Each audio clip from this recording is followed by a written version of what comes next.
Bueno, pues un momento desde luego complicado, un momento marcado por estas conversaciones en Estambul, estas declaraciones de Keith Kellogg, pero también un momento para ver cómo está la situación en el campo de batalla. Se están reportando avances importantes en Sumy y en Kharkov, ojo con Kharkov porque es la segunda ciudad más grande de Ucrania. El presidente ruso, Vladimir Putin, anunciaba la semana pasada la creación de una zona de amortiguación y parece, bueno, pues que empieza a materializarse. Ayer les contábamos que las tropas rusas estaban más o menos a unos 20 kilómetros de Sumy.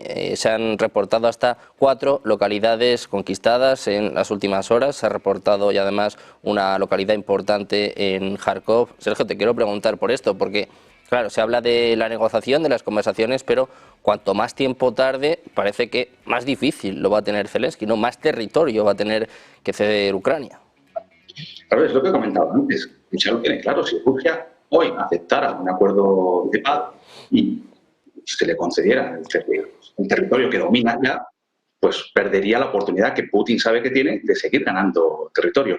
Y es consciente de la debilidad de Ucrania. Ucrania hemos visto cómo cuando hace unos meses llegó Donald Trump a la Casa Blanca y ese famoso encuentro entre Zelensky y Trump en el despacho Oval, como Ucrania se quedaba prácticamente indefensa ante los avances rusos. Ahí reaccionan algunos de los países europeos garantizando el apoyo a Ucrania y los vaivenes de Donald Trump pues, han llevado a que esa aproximación que realizó hacia Vladimir Putin, considerando que podía manejar este conflicto como si fuera un negocio y ofrecerle acuerdos económicos a Putin. No sé qué era lo que pretendía conseguir con esa aproximación a Putin. Trump se está dando cuenta de que Putin va a mantener una posición firme y en este sentido pues no se ha distanciado de Ucrania y eso está permitiendo a Ucrania mantenerse en el frente, pero en el momento en el que algunos de los apoyos fallen, Ucrania no va a tener capacidad militar para frenar la ofensiva rusa y Rusia pues es consciente, ¿no?, de esta situación y de que puede seguir avanzando y probablemente esa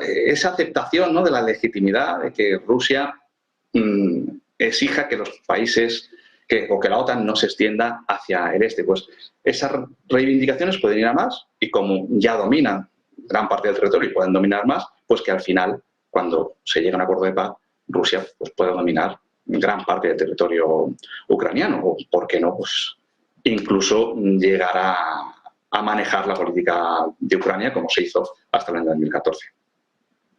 Pues Cristian, esto mismo te quiero plantear. Zelensky que se juega mucho, desde luego en Estambul, ya veremos si se produce finalmente o no esta reunión, pero mientras tanto las tropas rusas siguen avanzando, ahora como contamos con Sumy y con Kharkov como punto, como foco principal. ¿Crees que estas dos ciudades, estas dos localidades pueden caer pronto en manos rusas? Porque como decimos, están muy cerca, sobre todo hoy en Sumy se hablaba de evacuaciones urgentes, Sí, yo creo que es parte de la hoja de ruta que tiene el Kremlin en tanto y en cuanto Kiev siga dando la espalda a las propuestas que viene realizando Rusia desde hace bastante tiempo.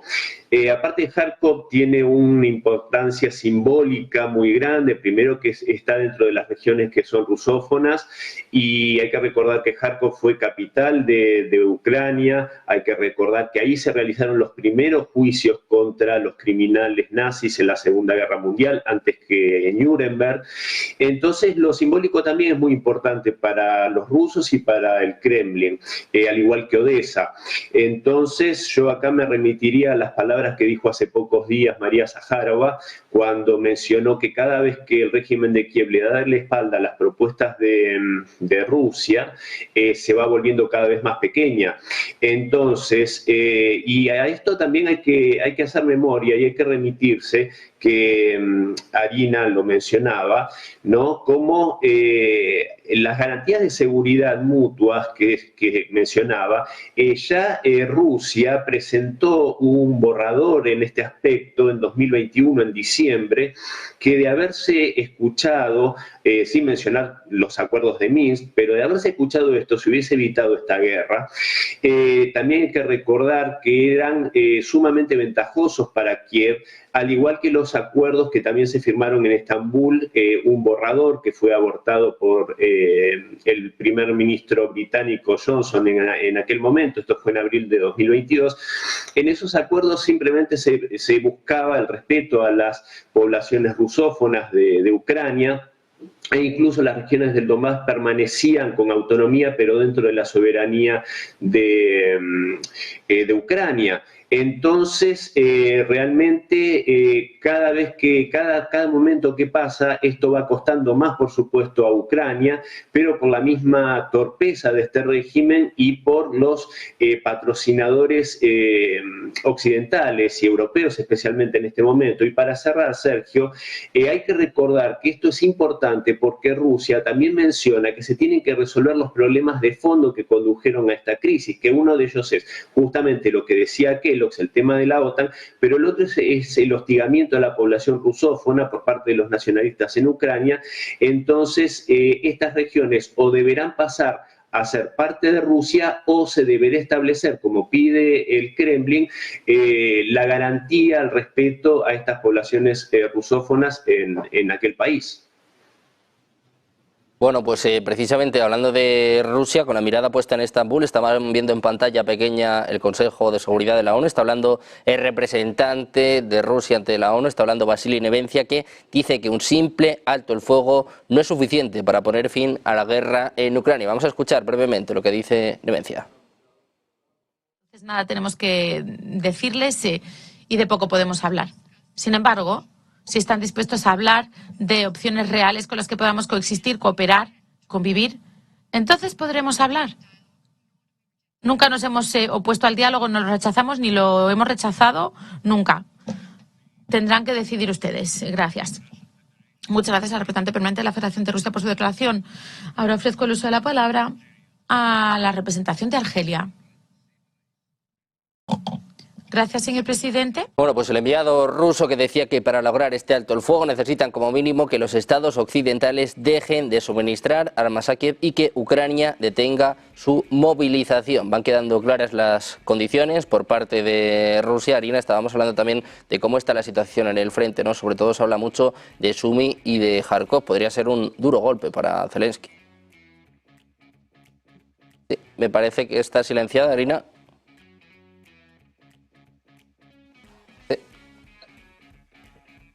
Arina, me parece que está silenciada. A ver si te podemos escuchar. Ahora, sí, es que, bueno, la primera vez se ha desactivado automáticamente y yo pensaba que esta vez también sería lo mismo. En fin, que digo que estoy de acuerdo con los dos expertos, con Cristian y con Carlos, respecto a que Rusia no va a detener su ataque antes de que las partes firmen un acuerdo de paz y no va a firmar un acuerdo de alto al fuego hasta el momento que, digamos, los países europeos confirmen que no vayan a suministrar más armas a Ucrania. Entonces se trata de las garantías para Rusia de que la situación pues estanque realmente para negociar un acuerdo de paz.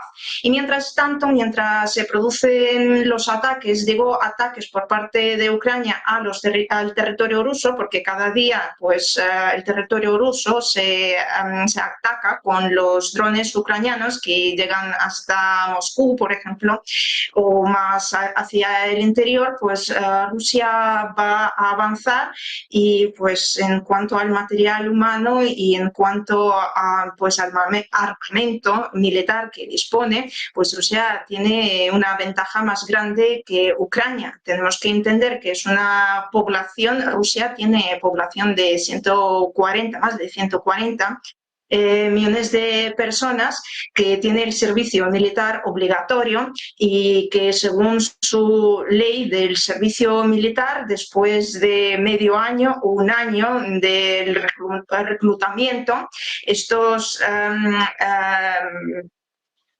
militares pueden ser enviados a la frente mediante pues, contratos con ellos.